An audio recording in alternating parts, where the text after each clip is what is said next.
Hello friend, welcome my channel. Welcome my channel. I am Robin Mukherjee, civil engineering pass out 1986, work experience above 30 years.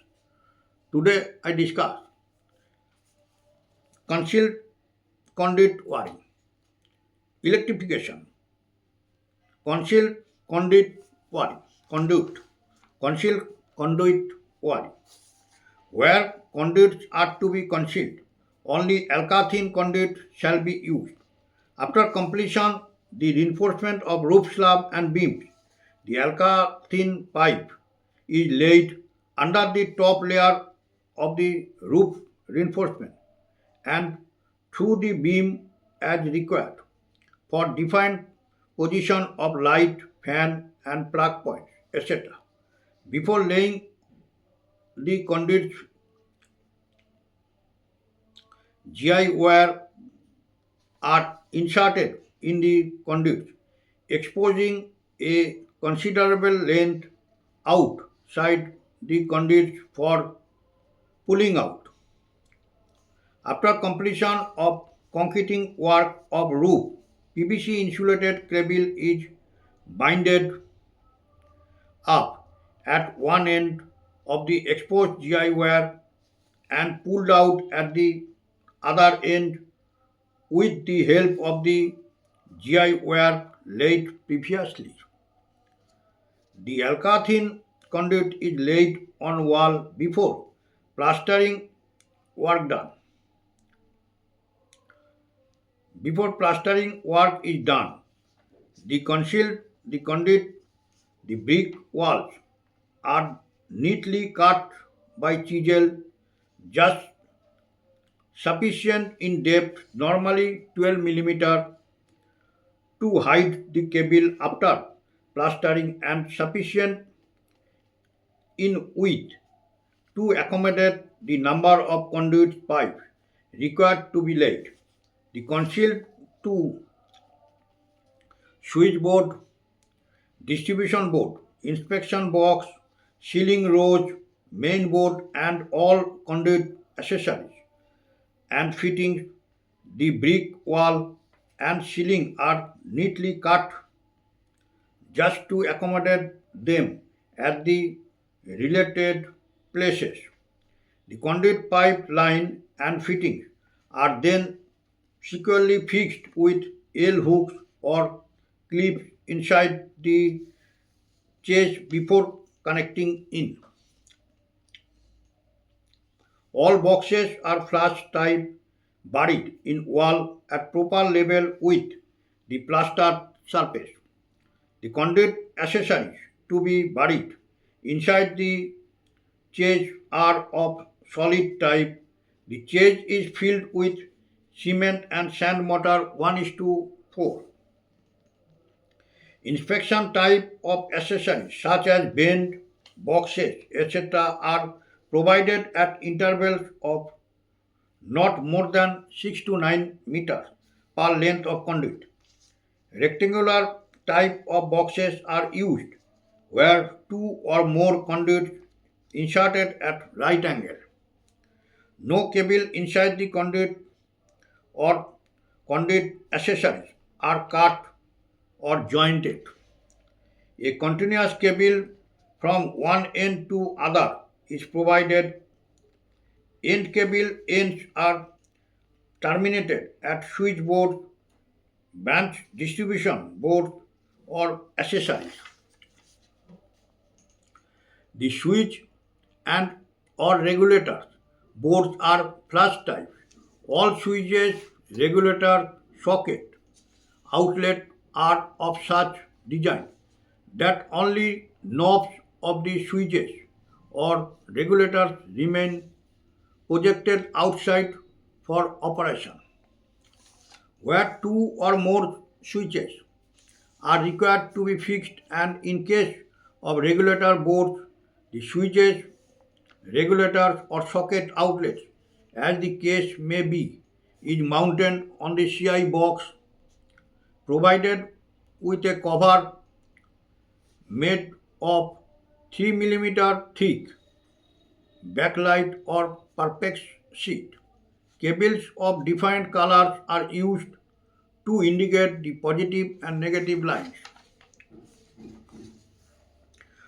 Concealed conduit wiring.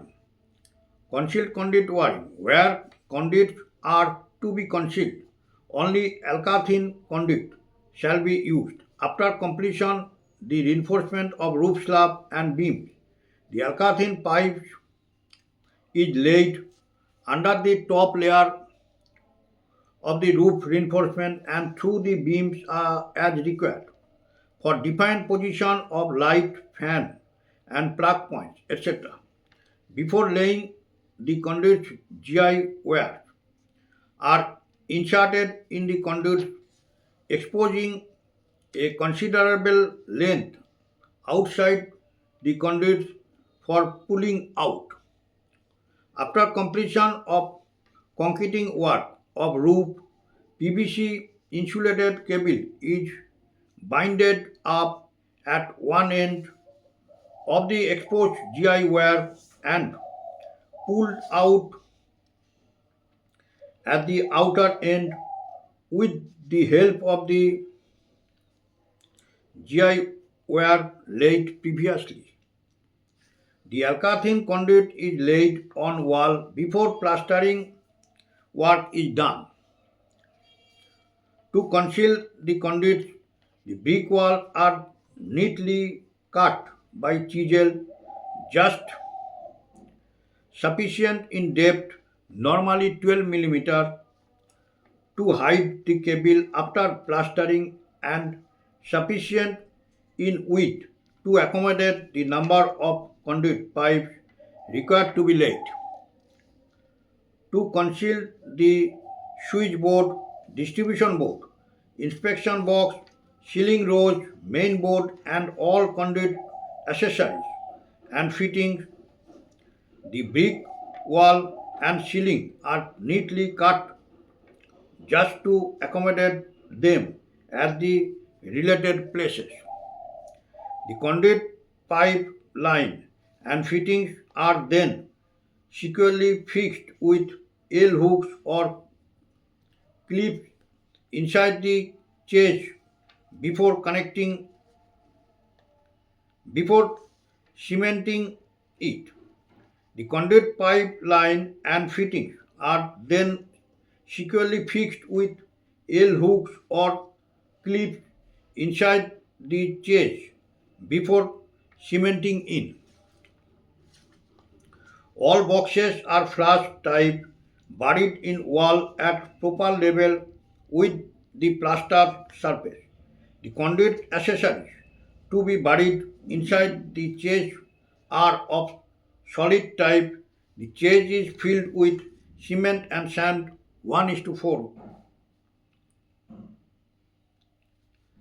The conduit accessories to be buried inside the chest are of solid type. The chest is filled with cement and sand mortar 1:4 proportion. Inspection type of accessories such as bend, boxes, etc. are provided at intervals of not more than 6 to 9 meters per length of conduit. Rectangular types of boxes are used where two or more conduits inserted. Rectangular types of boxes are used where two or more conduits intersect at right angles. Rectangular type of boxes are used where two or more conduits intersect at right angle. No cable inside the conduit or conduit accessories are cut or jointed. A continuous cable from one end to other is provided. End cable ends are terminated at switchboards, branch distribution board or accessories. No cable inside the conduit or conduit accessories are cut or jointed. A continuous cable from one end to other is provided. End cable ends are terminated at switchboard, branch distribution board or accessories. The switch and or regulator boards are flash type. All switches, regulator, sockets, outlets are of such design that only knobs of the switches or regulators remain projected outside for operation.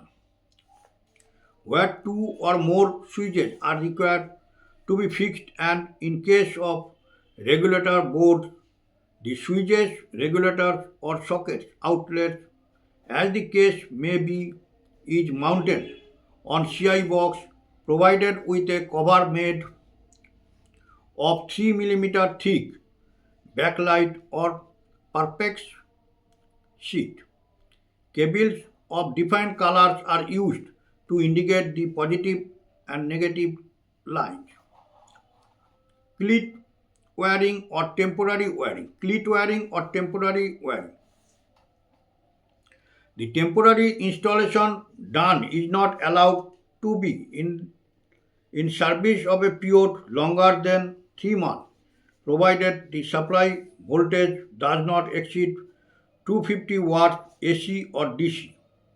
All cables and in temporary installation are PVC insulated and run on cleats. In this system, cables are supported in porcelain cleats. The cleats are made in two halves, one of which is grouped to receive the wire and the other half is put over in and it and the whole of it is fixed on the wall by means of screws that further tightens the grip of the wire between the two halves of the cleat. A row of cleats are fixed in a straight line and the screws should nearly be tightened to the full extent and then loosened sufficiently to allow the cable to be supplied between the cleats. Cleats are placed sufficiently close to one another so as to prevent cable coming in coming in contact with each other or other parts of the structure. The spacing of the cleats should be 30 cm for 1 by 1.4 cable and 60 cm for larger size. Sharp bends should be avoided. The cable should be open to view throughout the entire length when the cable runs within floor, walls, etc., in which case they are normally open to view. The cable should be adequately protected with alkathrin pipe of proper bore.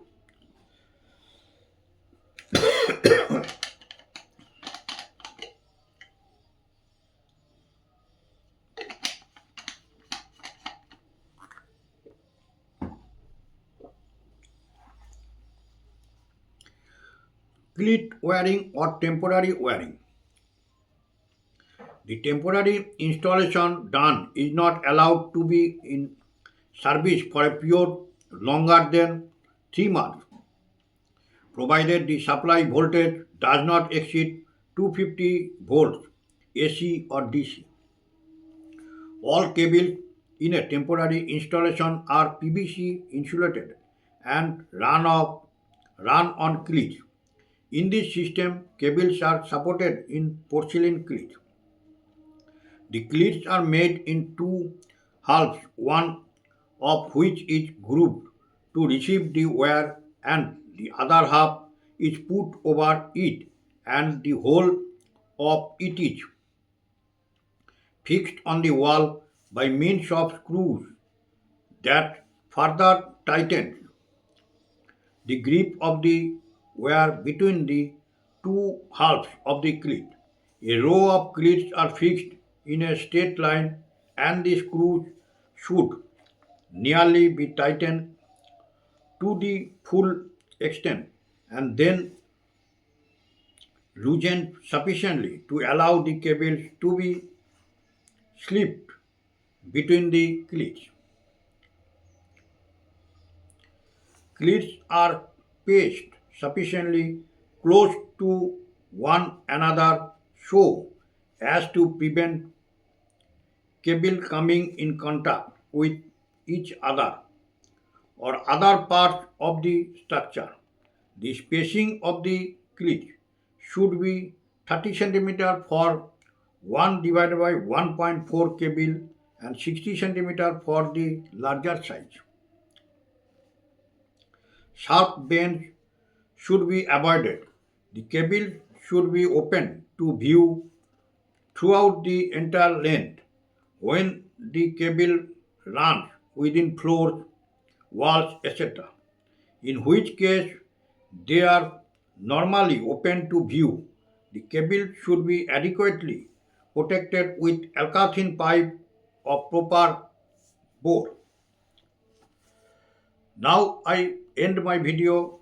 Next day I discuss electrification short note. Next day I discuss electrification short note. That means point, fan point, light point, 3-pin plug point, earthing with GI pipe, electrode, etc. All are requested. If you are like my video, please subscribe my channel. If you are like my video, please subscribe my channel. Okay, thank you. Bye.